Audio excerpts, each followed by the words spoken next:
मैं विवेक और ये है बाकी डीओयू मियामोटो मुसाशी आर्क का एपिसोड नंबर 15। अगर इसके पहले वाले एपिसोड नहीं देखे हैं तो देख लो, प्लेलिस्ट अपडेट कर दी है। अगर वीडियो को लाइक और चैनल को सब्सक्राइब नहीं किया है तो कर लेना। Let's roll the intro. Episode की शुरुआत में हम देखते हैं कि यहाँ पर जैक को बता रहे होते हैं टोकुगावा कि यहाँ पर ऑलरेडी मोटोबे ने मैच बुक कर लिया है तुमसे पहले आकर। यहाँ पर जैक कहता है उससे कोई तो तरीका होगा उस मोटोबे को समझाने का। फिर यहाँ पर अचानक से टोकुगावा जैक से पूछते हैं क्या तुम्हें कोई वेपन चलाने का अनुभव है। इस बीच जैक थोड़ा सा सोचता है और कहता है मैंने वेपन्स तो चलाना नहीं सीखे लेकिन ऐसे लोगों से डील जरूर की है। खैर यहाँ पर अचानक से टोकुगावा उसके बाद कहते हैं तो फिर सही यही रहेगा कि तुम मोटोबे से डायरेक्ट बात करो, मैं उसे खबर पहुंचा दूंगा। फिर अब तो फाइनली यह तय हुआ होता है कि जैक को लड़ना होगा मोटोबे से, तब तो वो जाके अपना मैच छोड़ेगा ना। खैर ऐसे ही वो यहाँ वहाँ देख रहा होता है, मोटोबे को नोटिस कर रहा होता है आसपास। उतने में ही मोटोबे उसके सामने आ जाते हैं और कहते हैं मुझे बताया टोकुगावा ने तुम मेरा मैच लेना चाहते हो। खैर यहाँ पर जैक खानमा जवाब में कहता है हे ओल्ड मैन, बेहतर यही होगा कि तुम इस मैच के बारे में भूल जाओ और मुसाशी को मुझसे लड़ने दो। अगर तुमने ऐसा नहीं किया तो आज मैं तुम्हें पीस के रख दूंगा।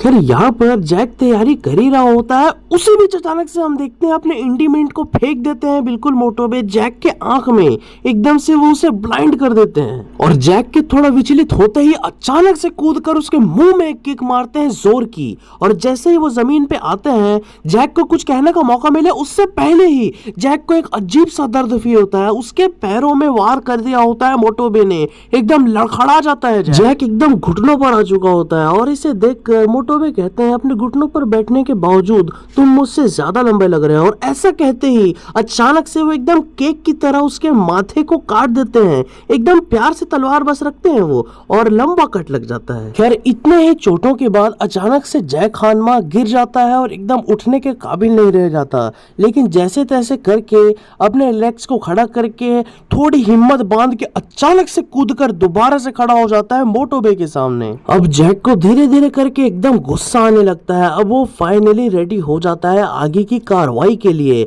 और ऐसे ही अचानक से वो एक जोर का किक मार देता है मोटोबे के बिल्कुल पेट में। वो हवा में उड़ते यहाँ वहां पलटते बहुत दूर जाके गिरते हैं। लेकिन यहाँ पर जैक नोटिस करता है कि यहाँ पर उसे किक मारते ही धंसा दिया गया है एक चाकू उसके पैर में। बहुत ज्यादा दर्द करता है ये जैक को। वो चाकू बहुत अंदर तक धंस गया होता है। जैसे तैसे निकाल कर उसे फेंक कर जैक वापस से रेडी हो जाता है। जैसे ही मोटोबे उसके पास आते हैं वो एक स्पेशल किक के लिए रेडी हो जाता है। अपने पैर को ऊपर उठाकर एकदम जोर से उसके मुंह में मारने को करता ही है। उतने में ही हम देखते हैं ये सबसे बड़ी गलती साबित होती है उसकी। यहाँ पर हम नोटिस करते हैं कि मोटोबे ने पता नहीं अचानक से कहां से एक चाकू निकालकर उसके पैर के बीचों बीच रख दिया है जिससे आधा पैर कट गया जैक खानमा का। खैर इतना सब होने के बाद अपने फाइनली बहुत खतरनाक हथियार का यूज कर ही देता है जैक। अचानक से वो मोटोबे के कंधे को काट देता है। अपने बाइटिंग साइबॉर्ग वाली टेक्निक को यहाँ पर वो दिखा रहा होता है। बहुत जोर से यहाँ पर काट दिया होता है उसने मोटोबे को। लेकिन यह भी उसकी सबसे बड़ी गलती में से एक होती है। अचानक से उसे यह भी रियलाइज हो जाता है कि कुछ तो है जो गलत है और ऐसे ही मोटोबे बड़े प्यार से सट से बगल की ओर खसक जाते हैं। जिससे होता यह है कि जैक खानमा के दांत सारे के सारे दांत एकदम मोतियों की तरह चूरा चूरा होकर टूट जाते हैं और उसका पूरा मुंह बिना दांत वाला हो जाता है यार। खैर इस सिचुएशन को देखते हुए मोटोबे बताते हैं जैक को तुम्हें क्या लगता है, मुझे लगा ही था कि मेरी फाइट आज बाइटिंग साइबॉर्ग से होने वाली है तो इसीलिए मैंने एक ऐसा वेस्ट पहना है जिसको कोई नहीं काट सकता, गोली तक नहीं भेज सकती। तो ये तुम्हारे स्क्रू वाले दांत क्या है, अब तुम किसी काम के नहीं रहे, तुम यूजलेस हो गए हो। और यह सुनकर जैक खानमा एकदम बूढ़े लोगों की तरह शकल बनाता है और शुरू कर देता है मारधाड़।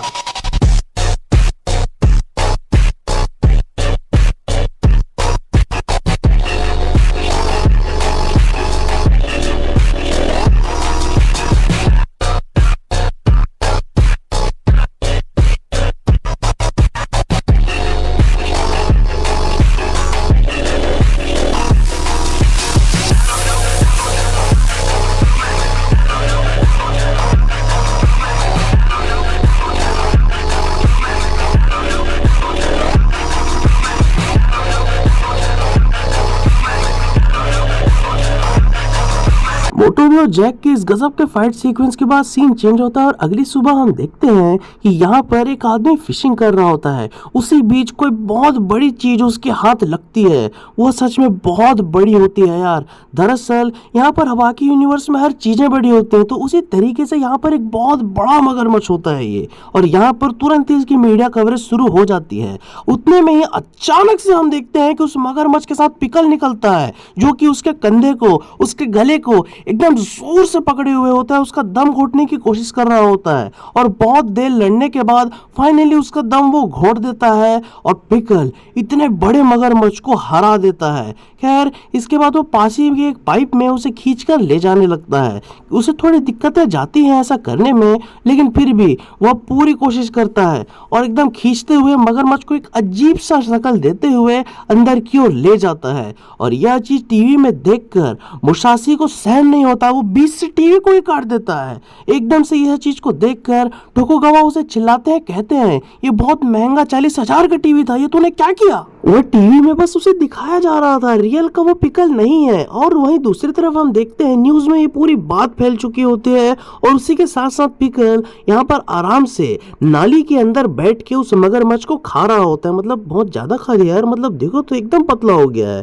खैर यहाँ पर अचानक से हम मुसाशी को देखते हैं। मुसाशी टोकुगावा को एकदम धमकी देते हुए कहता है, क्या कहा तुमने उसका नाम? पिकल।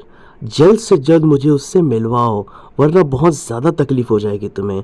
और इसी धमकी के साथ ये वाला एपिसोड हो जाता है समाप्त। Love you all, I am out.